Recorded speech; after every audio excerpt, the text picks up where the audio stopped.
Just sit right back and you'll hear a tale of a fateful trip that started from this. Hello, folks. I'm Mark Hummel, and this is Mark Hummel's Harmonica Party with another non-harmonica player, Dick Bright, right here.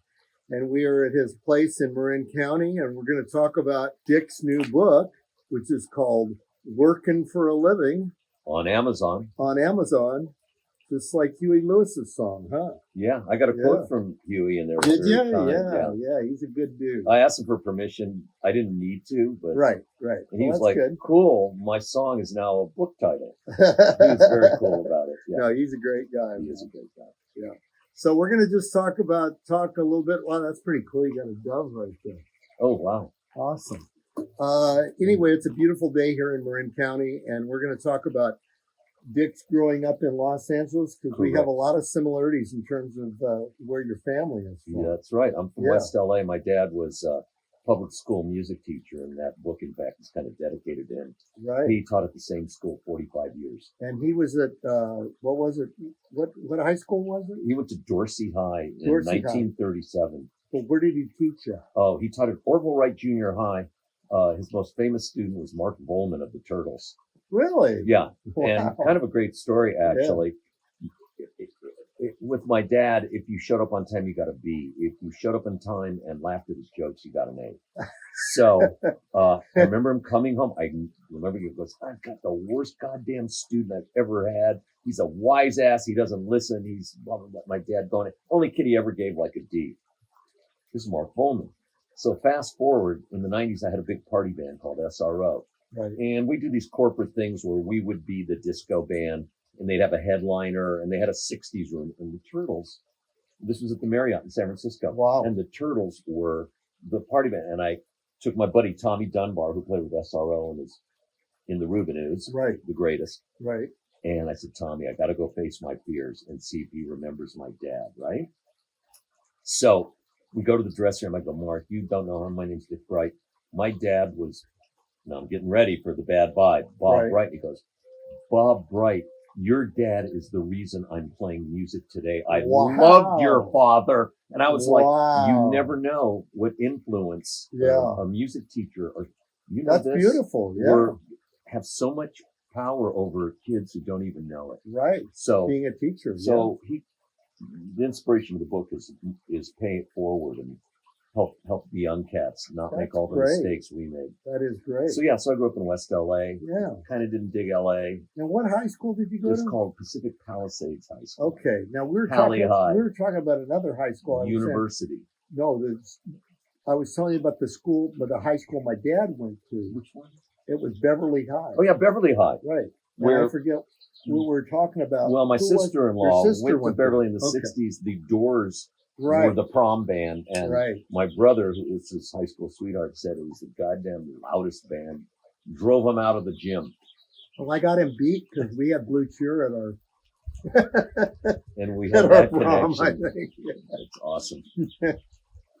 But anyway, so you did you kind of become a musician because of your dad? Yes. Well, we kind of had to play an instrument. My brother was 3 years older and wanted the piano, which I wanted, but you can't play the same thing as your brother. Right. So there was a violin from Aunt Doris in the garage. Mm-hmm. And I picked up the violin and I kind of loved it. In my teens, my dad sent me to Sybil Maxwell, who'd actually studied with Jascha Heifetz, who's the Babe Ruth of violin players. Right. So I was getting secondhand Heifetz training. Not the best, coming in 4th or 5th in 100 kids in the Bach Festival, playing. Yeah. I play violin, by the way. Yes, violin. Mark Hummel's violin party today. Yes, it's your fiddle party. And I was being groomed for the LA Phil, and then I got to college and discovered sex, drugs, and rock and roll, and my classical career was over. Uh-huh. End of classical career. And who became your rock and roll violin idol? David LaFlame or... I was not a huge Beautiful Day. I mean, I appreciated that. The big idols are Andy Stein, who played with with Cody. Yeah. You know Andy. Of course. Sid Page, one of the greatest with Sid Page played with Dan Hicks. And then Richard Green, who played with C-Train. And of course, Jean-Luc Ponty.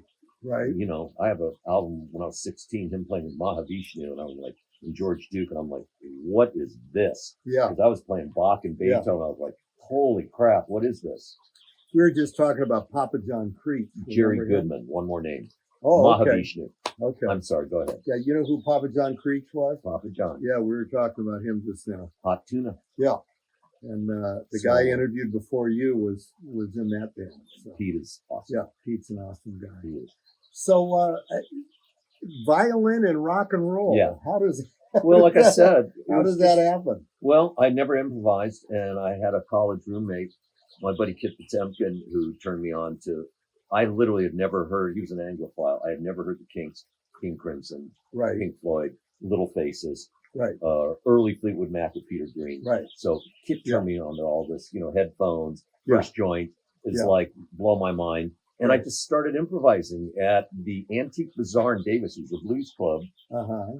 in Davis, California. I went to UC Davis. And what was it called again? The Antique Bazaar. Wow. It was a before my pizza time. joint that had this is 1970, Okay. before you were That born. was 4 And- years before I moved up here. Before you were born. And they had blues on Sunday night. Interesting. And Harold Webb, who was in the drama department, he said, young man, bring your fiddle. And he played drums. And the first time I played the blues. Wow. At the Antique Bazaar in Davis, Too California. much. Did it feel pretty natural to you? It was kind of, because I have a decent ear, but Yeah. you know, like anything, you got to put in your time. So Yeah. I started playing there. Mutual friends with Kit led me to Roger Clark, singer-songwriter from Berkeley, 1974. We started Little Roger and the Goosebumps. That was 74. And we played all around Sacramento and Davis Right. and Bongo Bob. So And did the you Four stay Seasons. in Davis while you were playing with 70, Roger? no, well, the first two, we actually met like 72. We started playing gigs my senior year. Okay. And it was just obvious I needed to move to Berkeley, where Roger lived, Right. and try to be a rock and roll star in the Bay Area. So that's when I moved to Berkeley. So we can 74. talk about Berkeley. Well, the big dogs was Berkeley Records, Right. and that was that in existence in 74? yes, Was it it was a really? record label started by Matthew Kaufman over in North Berkeley. Right. And I remember. the record stores were Leopold's. Right. And, there were two on Telegraph. Yeah, and there Avenue. was one on Hearst, I think, wasn't there? I think so. Yeah. Yeah. Rather Ripped. Rather Ripped. Rather Ripped. Was that part of them? We played their anniversary party at the Long Branch with the Residents, Little Roger. Was that part of Berkeley? No, I'm Records? just saying the scene was Okay, yeah, happening. the scene, yeah. And Right. Berkeley was the Rubinoos, Jonathan Richman, who left Right. the label, Yeah. Earthquake, and Greg Kinn, who had a couple of Right, Greg right. Kinn band had a couple of big hits. They sure did. Yeah. And then the other scene, we used to rehearse on 6th and Cedar near Spinger's, Right. called the Dream Factory. The other bands was this guy named Eddie Mahoney, Oh, yeah. Eddie and Money, the Rockets with Dan Alexander. Money, yeah. He became Eddie Money. Yeah. Right. Grayson Street, Eggs Right, Over Easy, right. and Frank Viner. Yeah. And the See, Night Shift. I knew all those people. I knew, They were on the R&B side. yeah, I actually just interviewed Austin Delone, who was in Eggs Over Eggs Easy. Over- So we were the young upstart band Right. Of the bunch. of the bunch. Yeah, because those bands had been around. I was going to say Yeah. definitely Grayson Street and Eggs Over Easy had been around since 67. Oh or God, something. yes. No, we Yeah. were late to the party that Right. way, but we did quirky pop. We were sort of a cross between Neil Young and Dan Hicks. So Roger's a great quirky songwriter, almost like Todd Rundgren Yeah. meets Neil Young.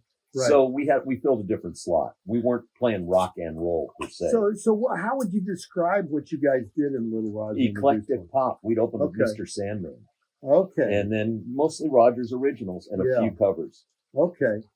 And was the parody thing in there at that point? or Well, not in really? 1976, we all take claim to the idea a marijuana infused evening after a gig. Yeah. And I think we were the first to do mashup. We put the words from Gilligan's Island to the music from Stairway to Heaven. Which is It's awesome. called Stairway to Gilligan. Matthew, Robert Plant's favorite he's- version of it. at the time, they were not thrilled with it. Well, didn't you and say you got sued by them? They threatened suit. The goons came to Roger's parents' house in North Berkeley. Really? They didn't think it was funny. It was getting played. There was some station in Philly that was playing once an hour, every hour. It was, Wow. We pressed 5,000. They were gone in like 3 days. We had no. It is unbelievable. we I had played it for a young guy yesterday. This young guitar player I work with, he just loved it. So That we're is kind of the hilarious. grande. This is pre-Weird Al, Yeah, pre-Demento, right. or early Demento. So you guys could be almost credited as being the first parody band. Oh, no. Well, not because there's Spike Mulligan, Jones yes. and Stan Freberg. Well, and also Spike Mulligan. and Alan Sherman. Yeah, right. I'm Jewish. He's my favorite. Okay. Hello, Mother. Hello, Right, Father. I remember that. Yeah, so we're But I remember no means, Demento. yeah, big time. we're by no means the first, but we You're definitely kind of your generation. we got on the map. Yeah. And did some open, but we were the perfect opening band because they all played better than us. Right. So we were the perfect. You never want a band better than you to open for you. That's true. You know, that's a showbiz rule, kids. Yes. Sure So we opened for everybody, and then it kind of didn't work out. I wasn't making enough to pay the bills. Mm-hmm. One of the background singers was Buddy Love, the fabulous Oh, Buddy Love, who does right. comedy and lounge. Right. And he and I started a top 40 band and played at the Red Chimney in Stonestown, where Nordstrom is now. It's Wow. a steak joint, you know. Wild. And alternated 6 weeks on and off with Bobby Freeman. Bobby Freeman wrote The Swim and Do You Want to Dance? Right. Covered by Bette Midler. Right. Wasn't he in New York for a while? I don't know, but I think he's a San Franciscan along Is with he like really? Johnny Mathis. That's you funny. know. I thought he was from New York. I could be wrong. Yeah, I'm not So, sure. And I was also at the time getting acting gigs because I was a theater guy. Mm-hmm. A lot of commercials and goofy, like this stuff. A lot of this stuff for Right. Verizon. Right. So I was doing really So did well. you have an agent to do that? Oh, yeah. Did you? Yeah. Okay. So I did all that, and I was bumping my head just playing in the lounge with Buddy. I took off with my comedy friends, my other community, to Los Angeles in 19 years, trying to make it as an actor. Ah, okay. And that didn't go so well. Tell me about that. Well, up here, there's only like 4 guys that do what I do. Right. So when you go into the audition for the bald funny guy, there's 4 guys. Right. And this is a true story. Who are they? Tell me who they are. I don't remember their names. I just remember not you. I didn't see Not you. me. No, there, I was but always you wearing could've. a hat. You I was could've. always wearing a hat. That's why So you I didn't see me. remember the defining moment of depression. It was I got an agent right away. I was doing great and going out on 3 auditions a day. And I remember like the first week it was for American Airlines, and I walked into this casting office and there's 200 Dick Brights, literally 200 guys, bald and glasses. And I went, fuck, this is No, not that's happening. too weird. I'm way man. happy. Or That's too weird. it's too. I don't stand a chance. So I was much happier. You're not saying literally they all have that name. No, I'm You're saying they that- all No, I just didn't mean look just like you. Yeah, that's a pothead answer, right? That is there. a pothead answer. So There were 200 guys named Dick, right? No. I was very depressed there and not taking good care of myself, and I was very unhappy. And out of the blue, I was also the musical director of the first 12 BAMIs, the Bay Area Musical Awards. Right, I remember. And I was a musical with a 30-piece orchestras like John Williams does, Huey Lewis and Santana. Had 30-piece symphonic orchestra. And So did you do all the conducting and arranging? yes, and I everything? did. By pencil, by hand. Wow. 12 strings, 8 horns. It was awesome. Amazing. Yeah, I was up late. So you're a serious musician. Well, I don't know about serious. Well, but- I should say you're a comically serious. yeah, there you go.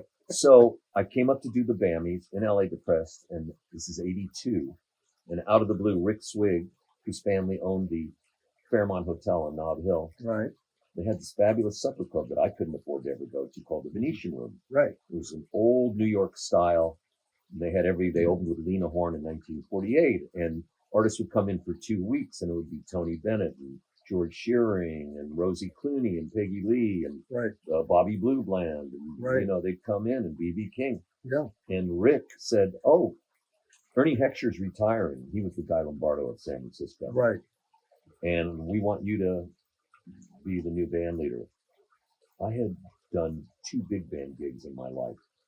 I have no idea why Rick, he just liked me. Well, did he see you do the orchestra? Oh, no, he loved the Well, Goosebumps. see, yeah, there you go. he But, I mean, had did he seen see me- you do the orchestra though? Not really. Wow. He just went on faith. He liked me, liked my personality, liked my fiddle playing, and had seen the BAMIs and Right. Goosebumps, and he just dug what God bless him. I don't know, Well, that's a All hell of a crazy. that's a nice thing to fall into, man. And I fell into it. And Yeah. that was for 8 years. That's awesome. And that was a 10-piece big band.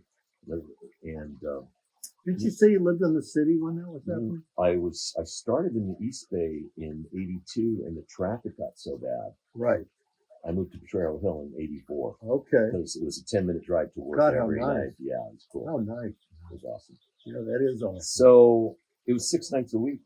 That's incredible. So I did that. Yeah. Backing up all the legends. Well, tell me about some of the people you worked with.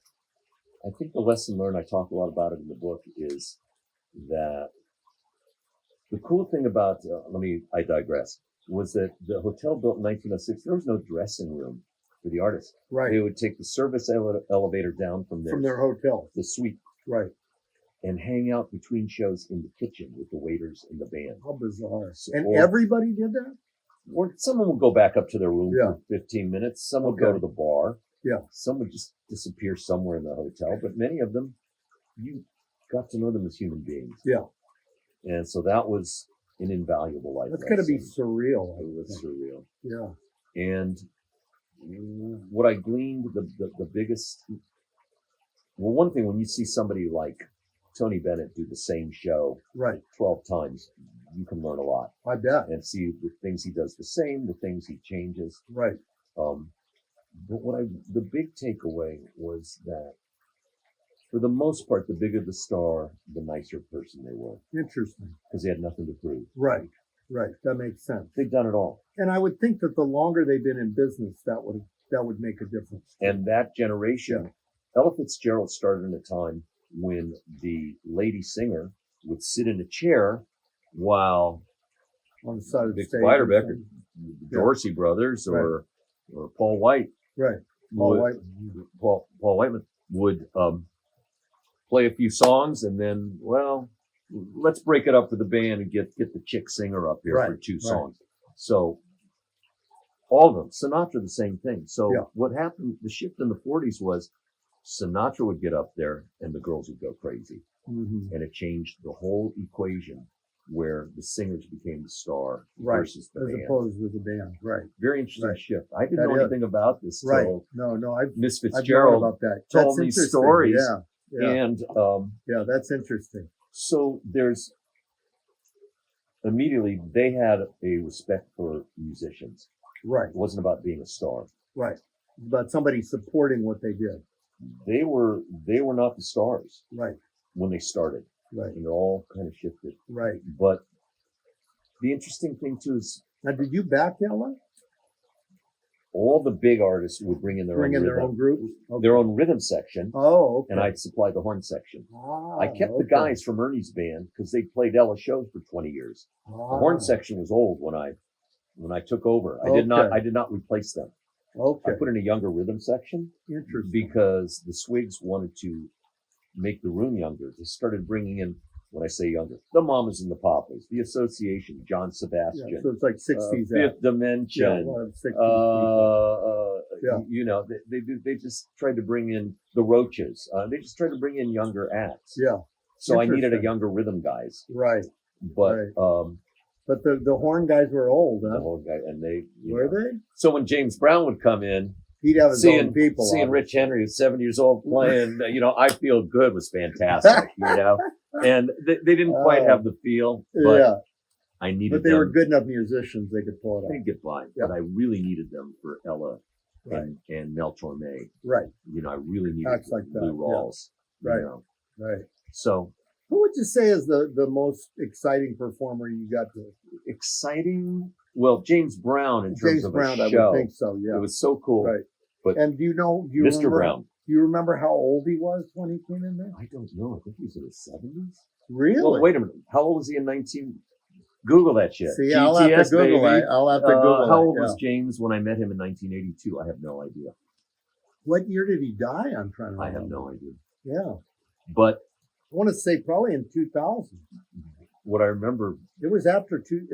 Yeah. No, he was 2010. Mr. Brown had his entourage, and he was pretty aloof. I didn't have much interaction, but one of my duties was to introduce, ladies and gentlemen, please welcome. So I had to be around Mr. Brown. Are you ready to go on? Right. You had to basically, and Mr. Rawls, do you want? I was Lou's martini wingman. Yeah. What was Lou Rawls like? The greatest. Was he? Hey, buddy. Yeah. He was the greatest. Yeah. But James was the most exciting show. He'd always start late and he'd go way overtime, and the union waiters hated it. Oh, They got I bet. paid, but I bet. he'd be there till 2 a.m. on Friday and Saturday. Really? You know, late At show. the Venetian. Late That's show was supposed to incredible. start at 10:30. He'd go on about 11:30 and play an hour and a half. You know? Really? So would the audience get upset? Oh no, they friggin' loved it. Really? That was Even cool. even Gee, though it was an imagine hour seeing late? James, where else could the other That's thing about true. him To was see somebody that in that close. small a room, yeah. 400 Yeah. people, Right. and Yeah. there was That's not a tiny. bad seat. You know, Yeah. Yeah, that's it's like awesome. it's a club, right? It's Yeah. not a. Now, the closest thing would be maybe the Masonic or the Warfield to see somebody on that level. I was going to say maybe bimbos or something. Maybe Bimbos, you know. But I remember James would, I think in the 70s, he would only do the splits on the weekend. He couldn't do, he wasn't going to do a split on Tuesday or Wednesday or Thursday. That's fun. Right? He saved it. He'd go down, you know, I was like, I'm like in the That audience is going. that is so great. Yeah, that's right. So, You're not going to get a split out of me. but that's something only I could get by being there 6 nights a week. Right. It's like, That's interesting. So much you gratitude. So nobody told you. You just observed that. I would introduce and I'd go watch the show. Right, If it was a show I didn't care for, I'd go to the New Orleans room, have a drink, and watch Turk Murphy. Right. You know, and come back for the end of the that's show and pretty say good. thank Turk you, Murphy- good night. Turk Yeah, it was Murphy great. was great. I am forever grateful for that. Yeah. That gig. That is so cool, I man. mean, I saw George Shearing fall off the stage. Right. Tell that story. That's a good Well, one. I hate to talk negatively, but Mel Torme was in a bad mood that night, and the way they got off the stage is George. Now, was George playing behind Mel? They played together. They toured all around the country for a long time. I had no They idea. did this they had a great book together. It was tremendous. Interesting. Oh yeah. It was a big love fest. I read Mel Torme's Buddy Rich book, which is a great book. Is it? Oh, it's tremendous. But you know, Mel Torme was a drummer. Yeah. Well, and he did Yeah. that thing like Wayne Newton. Mel would, He would do the. he'd go around and go kind play of do all drum the the instruments. audience. Yeah, Yeah, he did. Wayne does that. Sammy Davis did Right. that. That's no, a trick. I knew that. That's I knew a that. trick. I knew Wayne Newton did that. Yeah. So Mel did that. And So what happened? so Mel was in a bad mood because the guy in the front row fell asleep. He got pissed off. Oh, man. So Shearing would put his hand on Mel's shoulder and they'd walk down the stairs. Right. I could see Mel was steaming. And when you're angry, you're kind of out of your body Right. versus going like this. He just bolted and Shearing was, Oh no! it's about 4 steps, off the stage. Yeah, and George Shearing was blind. Yes. We have to So I freaked, specify that. thank you, sir. Yeah. I freaked out. I came running I over. bet. George's wife was there, and I'll never forget this moment. She goes, "Oh, dear boy, that is so sweet. Don't you worry. My husband has fallen 1,000 times. Think about it. You're a I blind guess person. so, You yeah. know how to fall. That's true. Never occurred to me. Good point. I Never- never would have thought of that So either. those are Yeah. the moments I kind of cherish, Yeah, that is funny. That's wild. But I'd say the artists I learned them or enjoyed the most personally and show-wise were probably Ella and Tony and B.B. King. Right. Those three. We'll talk about Ella. What was she like? Your grandma, your aunt. She was so happy to be there and have a good Huey Lewis story you just reminded me. Okay. She loved her soaps, and when she's on the road, she goes, Dick, When you say soaps, like taking a bath? no, the soap operas on TV. Oh, the soap opera. So when you're on the road, they come Okay. on like 9 to noon. Oh, right, She right, didn't right, get right. to watch her favorite shows. At Oh, the Fairmont, I see. Yeah. she got to put her feet up. Well, yeah, I can understand Got to that. put her feet up and watch her soaps in the morning. Right. But she was shy, and that thing of I'm just a chick singer. She'd Mhm. ask me this. I'm gonna say nobody, but who am I in this big picture of greatness? I said, Dick, I don't think I sang, but how'd that sound? She was Well, you're always- a musician, though. That's my point. And it's She's the ear. always checking with me. The ear. How'd that sound? See, that is a wonderful trait. I think I'm that gonna tear up that's here. that's a wonderful trait. I've always liked that. When I've met musicians that are friends of mine and they ask that, to me, that signifies that there's a humility there that a lot of people would never acknowledge. Exactly. You know. So my story is Huey Lewis is our buddy. Right, Had just come out with Sports, and he was Right. like number one. He was killing Right. Heart of Rock and Roll, and right. top record in the country. Huge hits on that Now record. Ella had no idea who Huey was, right? Of course not. Yeah. So I get the band, I sneak them in because ain't no comps. So his whole 50 band bucks. was there. Well, about half of them. Yeah, half the band.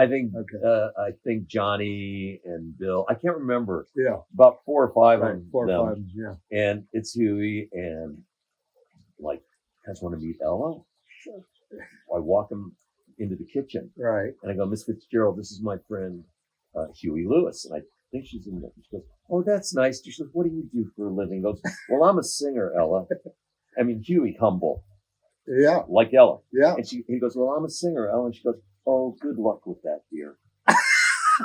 And she meant it sincerely. She wasn't being sarcastic. Whoa. Yeah, well, I can see that. I can see that. And he was, you know, gracious, and she was gracious. And those are the moments I remember. Yeah.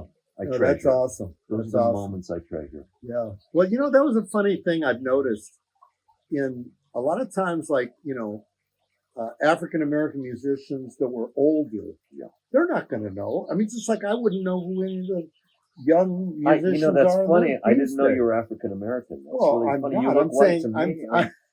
I am a honorary. All right, I hear you. So, in that way, I got a great interview with B.B. King for my book. It Right. was amazing. One of the humblest, most gracious.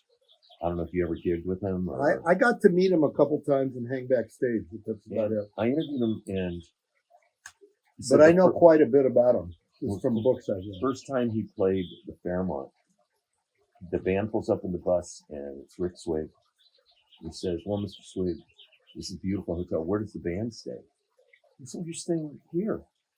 And BB started to cry. Yeah. That wasn't a common thing. Even in hip San Francisco. That's amazing. Yeah. Yeah, that's amazing. You know, the black musicians are relegated to North Beach. Right. Playing the jazz clubs. Right. Or, I mean, you know, in Vegas, it would be this thing where they would literally, they couldn't stay in the casinos. They had to stay on the other side of town. Correct. In the colored hotel. Well, so that was an eye-opener to me. I bet. The other interesting cultural thing, Ella, Lou Rawls, same thing. They would go to every black busboy waiter and introduce themselves at sound check and say, hi, I'm Ella, what's your name? That's Good to really see you." interesting. It was a solidarity thing. Yeah, that's really interesting. And I did a private party with Lou Rawls in Nashville. And it was 200 people. It's called the Beaux-Arts Ball, like our old black and white ball. Right. And it was my band and Lou.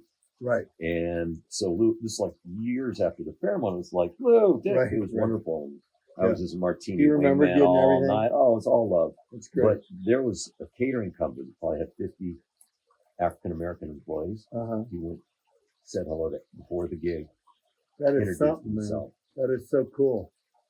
Yeah. That's definitely a solidarity thing. Man. Yeah. Yeah. That's fascinating. So there you go. Yeah. So I did that till 1990. They closed the room due to economics. Started a big party band called SRO. We were king shit on the corporate. We were playing $20 a night at DNA. Mm-hmm. And Dwayne Pate was in the band, and John Nader, and great rhythm. So Dwayne Pate's the bass player. Yeah, played with I Chris just Kane saw him the other day. Yeah, you did I with saw him Sons of Champ. Yeah. So it was I played with him actually the 2 days before that. great rhythm section. We were Yeah. playing for 20, doing Prince, Madonna. I had hip hop dancers, little comedy, all girl violin section, and Apple saw us. This is 1990. Right. You got to create your own luck. I had the product, but we hit Silicon Valley just right and got hired for all their big parties for about 10, 15 years. Wow. Nobody got rich, but we had a great time. Man, that's pretty charming. Hawaii, man. Rome, Yeah. Puerto Rico. That is pretty charming. So I'm one lucky mofo. Yeah, you are, I- man. You are. What can I say? That's amazing. What else do you want to know? Well, I want to hear about some of your parody records. I want to talk about the Oh, okay. Gilligan's Island, Stairway to Gilligan's Island. Well, like I said, it was like in a stoner infused evening. And I've always loved comedy. A lot of my best friends are comedians. That's like, just like musicians. Did you It's get to another know community. a lot of comedians down in LA at all? Not in LA. Well, I knew the ones from up here. Okay. So 1980, the Other Cafe. Right. And this was a big. The next to the Last Day Saloon was the Holy City's Zoo. Right. I remember. So a lot of the people that made it here ended up down there. The smart ones, Right. and that became my other community along with the musicians. Yeah. And comedians can be very competitive. Oh yeah. But I was Jack Benny. I played violin. Right. So right. I was funny, Interesting. but I didn't threaten anybody. So I got to be friends with, I'm name dropping, That's Robin fine. Williams, Bob Saget, Rob Schneider, Dana Carvey, Kevin Meaney, Bobby Slayton. Wow. It's I fun. remember Slayton because I He's the remember best. one time him opening a show. This guy can't be happy. Oh no, he's very happy. It wasn't He's going just- over well. He just shrugged. Yeah, it just wasn't going That's over part of well. his act too. I think he was opening for the Fabulous Thunderbirds. Yeah, he would be so canceled these days. Bobby's very non-P. He's like Don Rickles, Does he? X-rated Don Rickles. Right. And I consider him one of the funniest people on earth. Yeah. I love him to death. How And- well did you know Robin? Very well. Oh. And Yeah, see, he came in Last Day Saloon, I remember one time. he was doing with the Holy City Yeah, Zoo. one time we were playing there and he dropped in. You know this as a musician about jam sessions. Right. So after everybody finished their gig, I'd be done at the Fairmont. They'd be done getting paid at the Punchline. Everyone went to the zoo about midnight Right. on a weekend. I remember that. And just they get up in front of each other, about 20 guys, Yeah. and Dr. Gonzo and Michael Pritchard and Bobby and Jeremy Kramer and Robin and whoever, just jamming, improvising. It was kind of like showing the other comics what they had that was and it was fun. new. Was that would be No, generally it's just the it's thing, about or having fun. It's it's Yeah. just playing. It's like just having fun? yeah. playtime.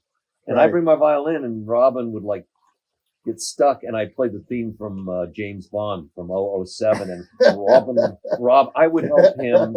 I'd help the So improv. you'd kind I'd of give play him a a- little, you'd give him a or I little could play baiting. theme from Godfather, and Right. he'd go You'd and do give him- Marlon Brando. You'd For give him little baits. I give him little baits Yeah. if he wanted, and I'd sit in the That's corner great. and I'd do an Irish jig, and he'd go, That's he'd funny. do a That's so great. leprechaun, and we just had a ball. That's fun. Man. That is so much More fun. gratitude. Yeah, no kidding. So that SRO took me to about 2015. Now I play weddings. I play at my synagogue. Now, I did wrote a you- book, you had and life is good. Did you have a group called Dick Bright and the Highballs? The Highballs was Buddy Love, Oh, that was Buddy. and Love. that morphed Okay. when he All right. started having success separately as Buddy Love. Right. And I had other people. We played out at the railroad with Alicia, great redhead singer that sang with Roger. And we Okay. played out at the railroad station in Walnut Creek next to Macy's. And then we played the Hungry Tiger in the Willows Shopping Center I in wonder if Concord. I played that place you're talking The Willows? Oh, which one? The railroad about. The station? railroad It was thing. right next to Macy's in I Walnut think Creek. I might have played Sure there. you did. Yeah. One time my van burned up on the side of the road. I didn't do it. No.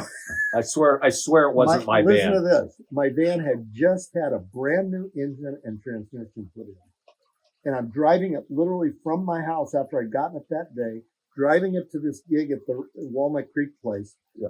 And all of a sudden, these people are going, something's burning. And I look out and I see little things coming out of the exhaust pipe, like little fireballs. Like Evil Knievel. Little fireballs coming out of the exhaust pipe. Holy shit. And I pull off. This and is your new car? This is my brand new engine transmission van. Boy, right? babe. And I pull off, and I run into the phone booth and call the fire department, and I walk out, and it's got like 10-foot flames coming out the front. So I called up my bass player at the time, who was Mike Judd, Beavis and Oh, no. Butthead. Are you serious? Yeah, he was my bass player. Holy crap. I didn't know. I had no idea. He's a really good bass player.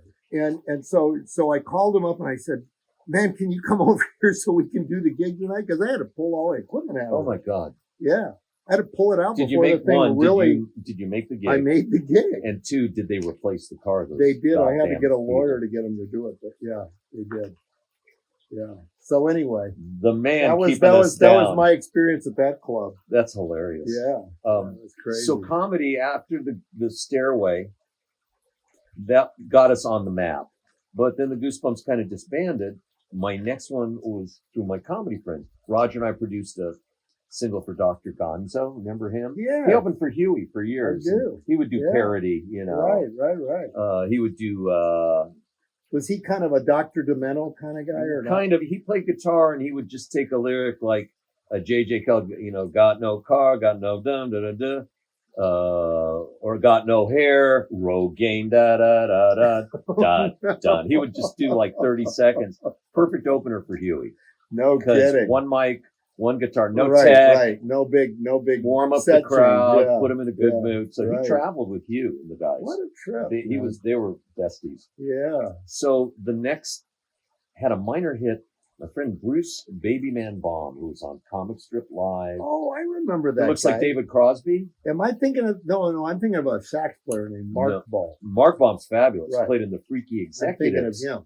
Berkeley band. And just played a gig with me with a comedian in Sacramento last month. Okay. But Mark's fabulous. And he's with Buddy Love, Marky Love. Oh, is he really? Yeah. Okay, I didn't realize that. 30 years. He's awesome.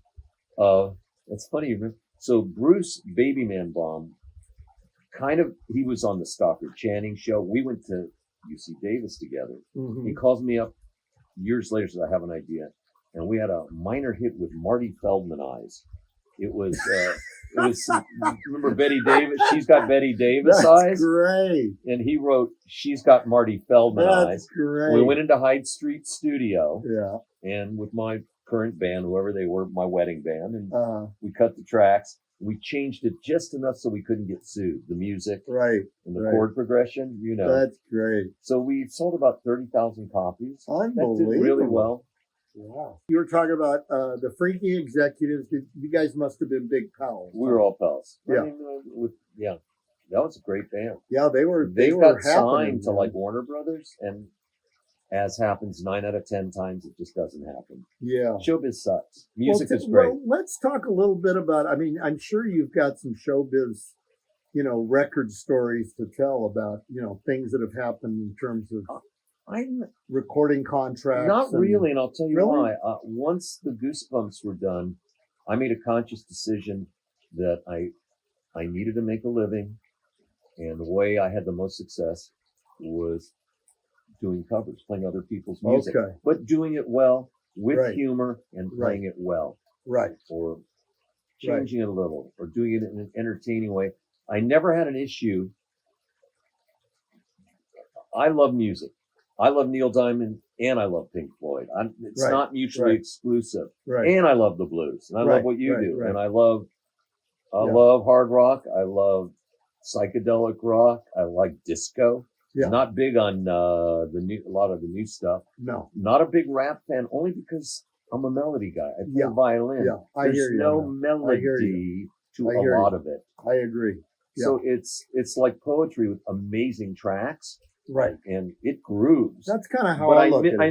I'm the melody guy. Yeah, I'm the same way. I like 60s movie themes. I like Moon River. I like Mancini, Bacharach. The Tijuana Brass. Yeah. So I never had a problem playing other people's music. It's so funny. You get in cover bands and you're doing Casey and the Sunshine Band and YMCA, and all of a sudden you'll pick a song and the singers will go, "Oh, I can't sing that." And I'm like, you sing all that stuff. Once you a hoe, right? I mean that the most positive way. That's totally true. Listen, in the blues world, you're covering. Not you. I do. One covers Robert Johnson. I cover all kinds of different Gatemouth Brown and Sonny McGee and Sonny Terry and Brownie McGee. See, I'm old. That's all right. You could have said Buddy Wells and Junior Guy. Yeah, I probably would. But I talk about in this book, working for a living, I'm trying to save young cats from making all the mistakes I made. Right. You're in the San Francisco Symphony. You're in a cover band. True. It's top 40. True. It just happens to be 300 years old. It's 300, right? That's true. Yeah. So I got no emotional or moral issues playing other people. I love music. Yeah. Well, that's how I am. I'm an arranger, not a writer. Right. I get that, like, whether it's Roger Clark or Neil Young or Todd Rundgren, you want to play your music. Right. I don't write. Now, did Roger's a great writer. He wrote all the time. Yeah, he's still writing to this day. He's still producing with Tommy Dunbar and Scott Matthews. And he makes great music still to this day. Scott Matthews. He was with Ron Nagel, the Do-Rocks. Remember that? Yeah. Scotty and Ron. Yeah. They're brilliant. Yeah. So was he the drummer? Scotty's a great drummer. Yeah. But he plays everything. I actually met him with Roy Rogers over in Yes. did a tour in Yes. Scandinavia with him. Oh, fantastic. He was the one that knew Rundgren too. Yeah, I think him. They go way he told back. me he told me his wife ran off with him. Yeah, I didn't want to go there. Yeah. That's okay. Wait a minute, Sergeant I Schultz. said it. I know nothing. I said it. Yeah, but so I understand. I have great empathy for songwriters. Yeah. Wanting to do their music. Mm-hmm. I don't have that chip, so I've never had a problem playing other artists' Right. songs. That's how I am too. I mean, I've always had kind of a split thing about songwriting. For me, it's like I got my songs, and then again, I can do all covers if I want. It's a different bucket. Yeah, it's two different things. And the funny thing I found about a lot of the older musicians that I would work with is a lot of times they would stick to their tried and true. And I don't know if you found that with the Venetian Room or not, but a lot of the older icons that I worked with, they would really stick with kind of the songs that they knew people knew. You play the hits. That's just respectful of your audience. Right. Tony Bennett, if you don't. in interviews, Yep.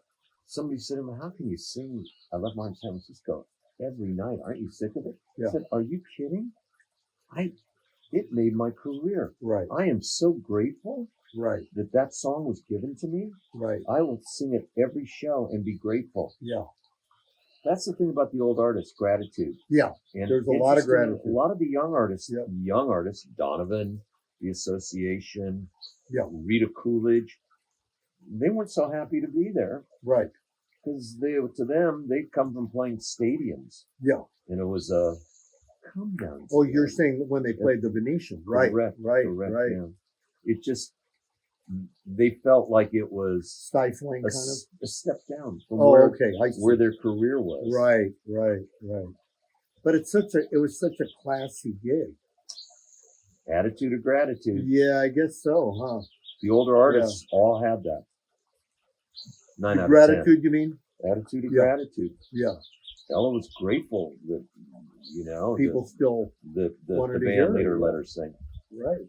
Right. Tony Bennett, Tony would, let's talk about good business. And I would say that good manners is good business. Mhm. Good personal Right. is good business. Right. Not every night, but sometimes he'd stand in the lobby where the guests were coming into the room And just greet people. and shake their hands and say, "Hey, Wow. I'm Tony Bennett. Wow. Thanks for coming." I do That's terrible. That's I don't do amazing, though. impressions. That is so Thanks. amazing. Thanks for coming to my show. Nice to That meet is you. so amazing. Yeah, From the hunt. that is really amazing. That is cool. Very cool. That is cool. Yeah, Oh. John Mayall did that when we were playing with him. He would sell the merch in the lobby, just like I do. Just And good. I was like, wow.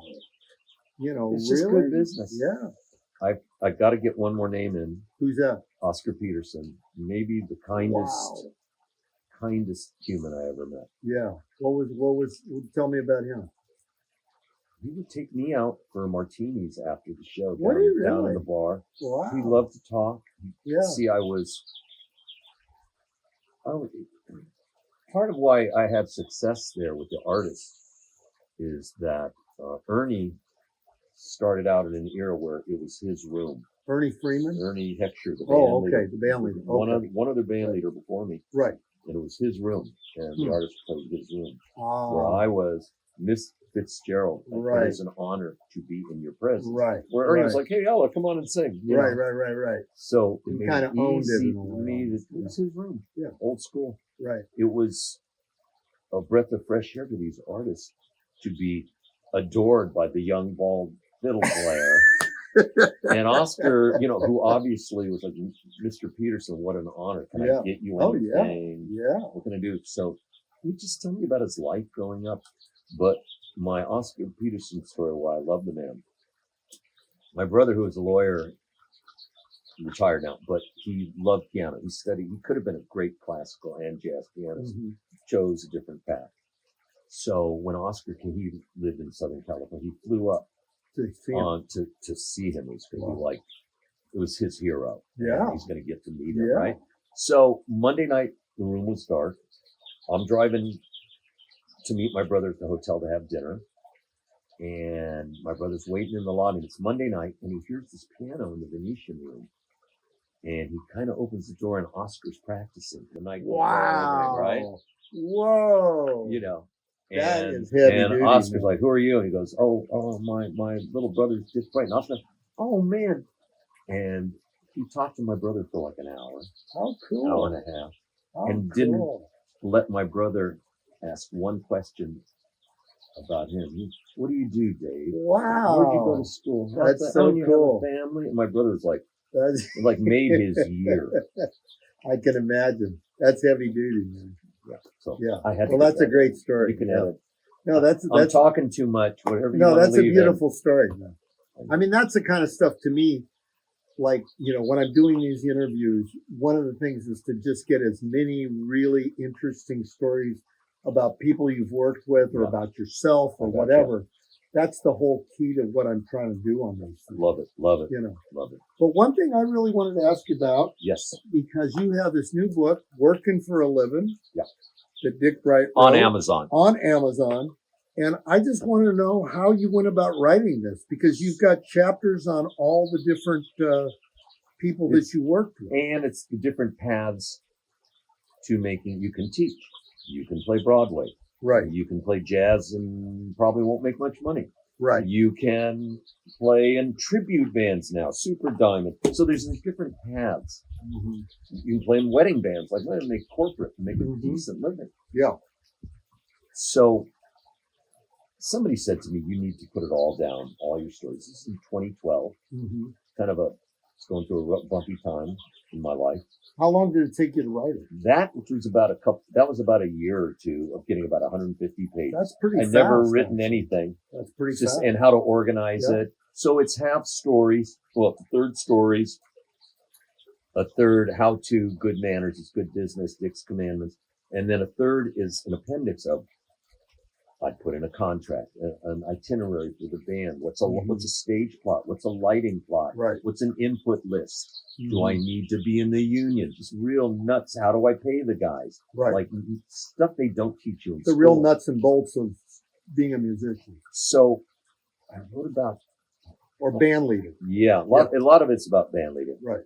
What I know best. Right. 2012, and I was a bumpy time, and I kind of dropped it because I was going through personal stuff, and I was really busy. 10 years later, pandemic. 9 years later. Right. And I'm like, oh, gigs? Were you gigging?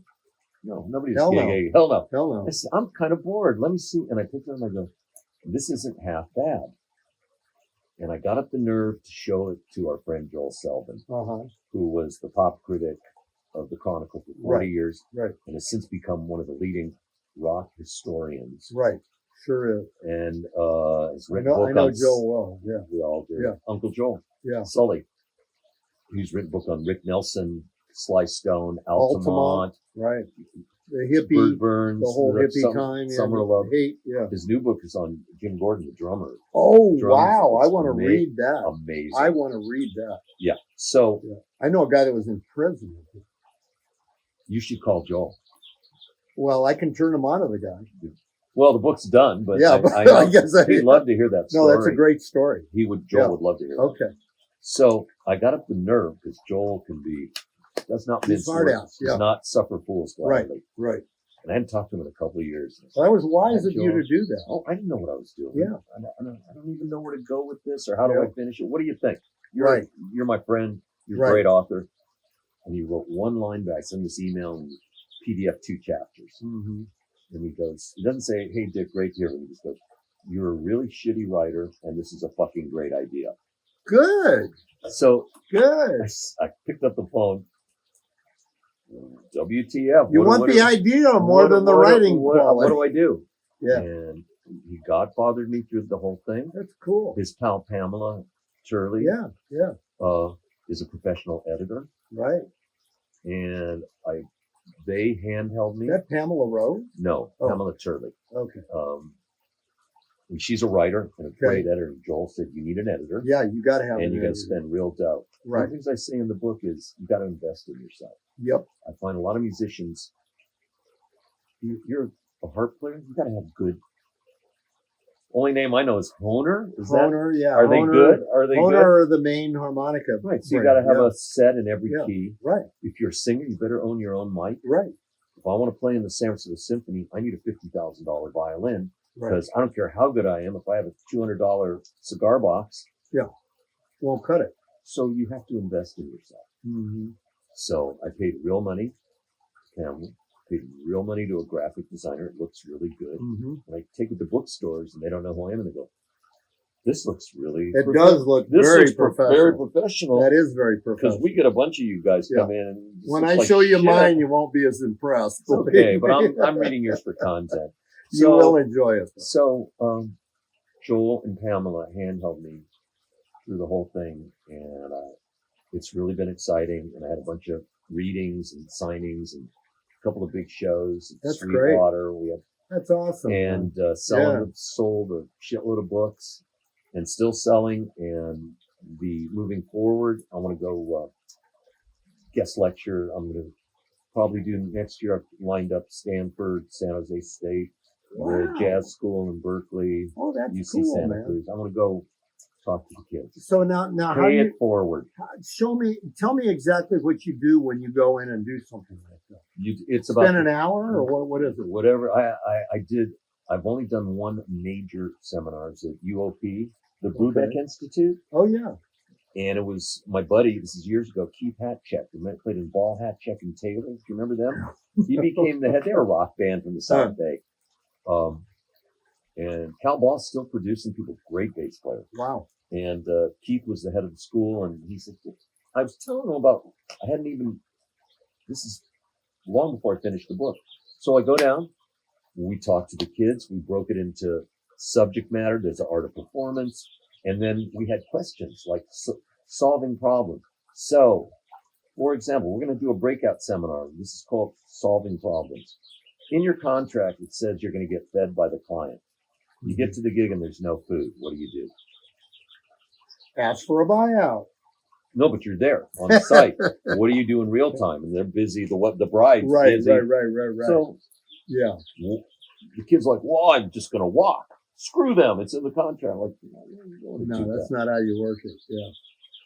So my solution, for example, you get on the phone, call Domino's, and have them bring it in the back door. You pay, get the band fed. Right. Keep the receipts. Give it to the client. Maybe they'll pay, maybe they won't. But it's not and that you big a deal. pad the leader's fee with enough dough. There you go. It's called slushy. Yeah. Why do leaders get more? Right. We don't get more because we're better than the band. We get more to take shit and fix problems. Right. So that's the kind of stuff they don't teach you in school. That's true. Yeah. That's a good point. Yeah. That's the kind of stuff in the book. Well, that's great. Yeah. That's very important stuff. It's the shit they don't teach you. Yeah. The interviews are the best part. So I interviewed the assistant concertmaster of the San Francisco Symphony. He's retired now, Mark Volker. Yeah. And he goes, Dick, when you're in college and you're a violinist, everyone's going to be a star. And you're going to play the Brahms concerto for violin and the Bach A minor concerto. Because you're not going to be a star. You want to get in the band, you learn the Brahms 1 and 2, the Mahler's 5th, the Firebirds. It's like the 7 pieces. If you nail those, and you can audition for any major symphony. So that's like gold. If I'm a classical student and I get Dick Bright's book, holy shit. All of a sudden you know where to go with it. This is gold. Yeah, you know where to go with it. Yeah. So that's interesting. Yeah. Yeah. I mean, I did a segment on this podcast where the producer, this guy Jeff that works with me on this, he just asked me all these questions about being on the road, working with different bands, working with new musicians, working with musicians that are disgruntled, all the things that occur to musicians. And band leaders. I did these interviews like I knew nothing. Right. So do you know Lee Brinkman? Lee's the sound guy at the Great American for 40 years, semi-retired. I'm sure I've met him. Lee's did SRO sound man. Yeah, I'm sure I've met him. In terms of tech, hey, Mr. Brinkman, I'm a new guy in town. I have a 6-piece wedding band. I need a PA. I own a Prius. Is it going to fit in my car, or do I need a new car? Or here's one. Right, am I right? Yes, you are, but I got a good one. Okay. How do you talk to the guy about the monitors? Well, is it the house guy or your guy? The house guy. Very nicely. Exactly. You get more flies with honey than vinegar. Exactly. Oh, even if he's an asshole. Yeah, exactly. So it's all those things. And unfortunately, what I found is that when you're young and you're doing this stuff, you don't know any better than to scream at the sound guy and throw a hissy fit. That's why I wrote the book. Right. Whereas by the time you've been around for a while, you realize you've got to be discreet when you talk and you have to be polite and all the other things. I quote Warren Buffett in my book, as he said, I've learned way more from my failures than my success. Right. Yeah. See, that in itself is a whole book. It is. Well, You know Warren what I Buffett mean? wrote it. It is. It's already been done, my but friend. I'm just saying. Yes. It's true. You know, I mean, and that's how come it's like, I mean, I don't know about you, but I look back and go, God, I'm glad I wasn't famous when I was young. I'm serious. I mean, I never got famous. But I never cared about fame. You know, yeah, I mean, I kind of didn't either, really. Well, the thing I talk about that in the book is I met a lot of famous rock stars doing the Bammies when I was a young punk. Yeah, you would have met all kinds. Got to be friends with Huey and other folks. Right. And the folks, if your head's, I talk about it in the book, your head's not screwed on right, before you become famous, it will blow your head off. Right.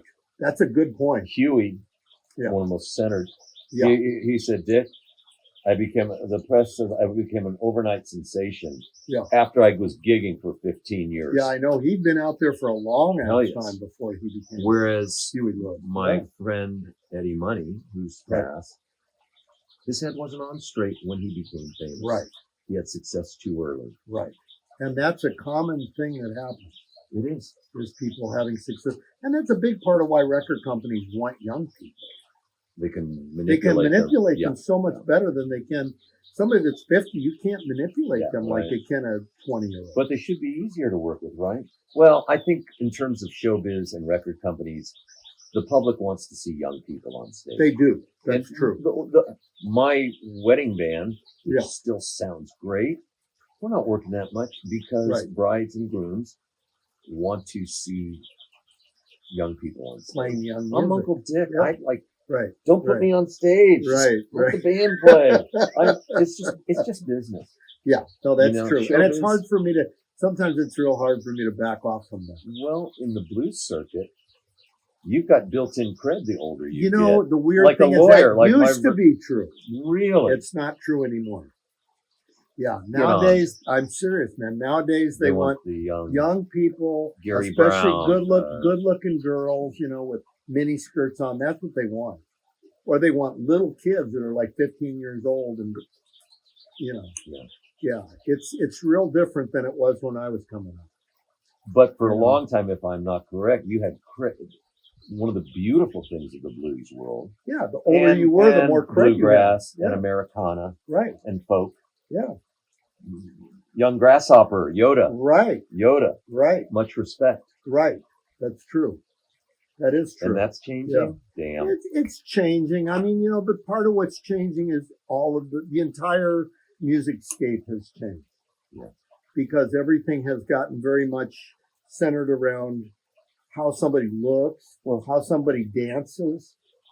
But that was true in the 60s. Motown, I guess it was. And James Brown. I guess you're right. Mick Jagger. But where that's changed is, in my opinion, social media. Right. That's what I'm saying. In 30 seconds is how you look. Yeah.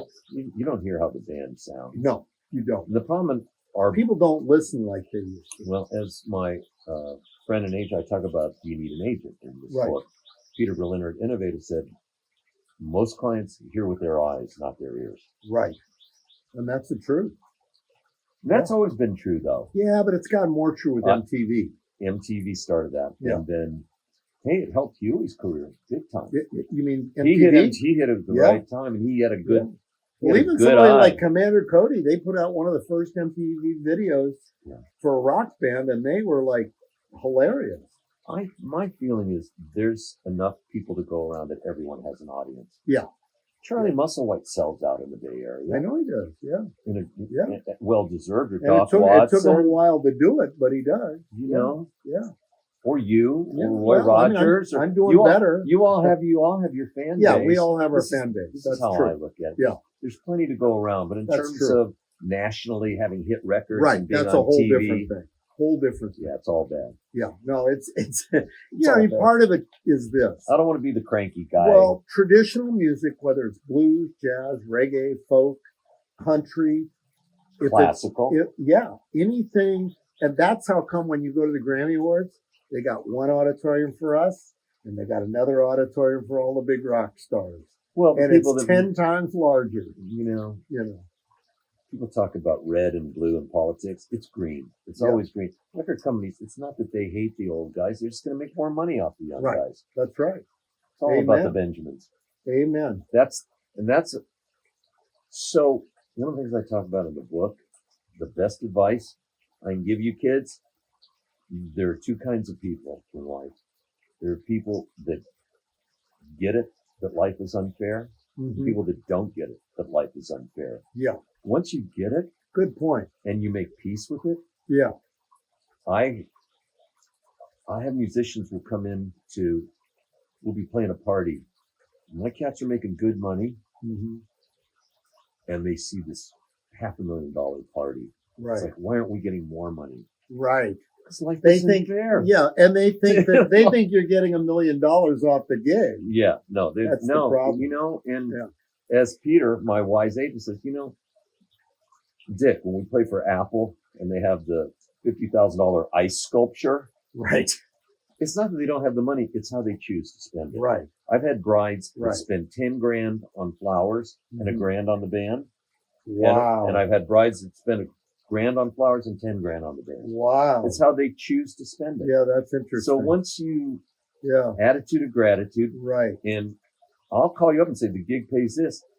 If you're going to be unhappy with that, don't don't comment. Don't take come. the gig. Yeah, Don't take exactly. the gig and be resentful. Yeah, exactly. That's a big part of the book. Amen. Well, that's where you learn as a band leader your people skills. Yeah. That's the way I look at it. You That's- have to have people skills. That's what that's all about. Yeah. I Yeah. have Amen to I have that. another big rule: no assholes in the band. Right. I'll take a lesser player Yeah. So over will the I. hot rodders. So will I.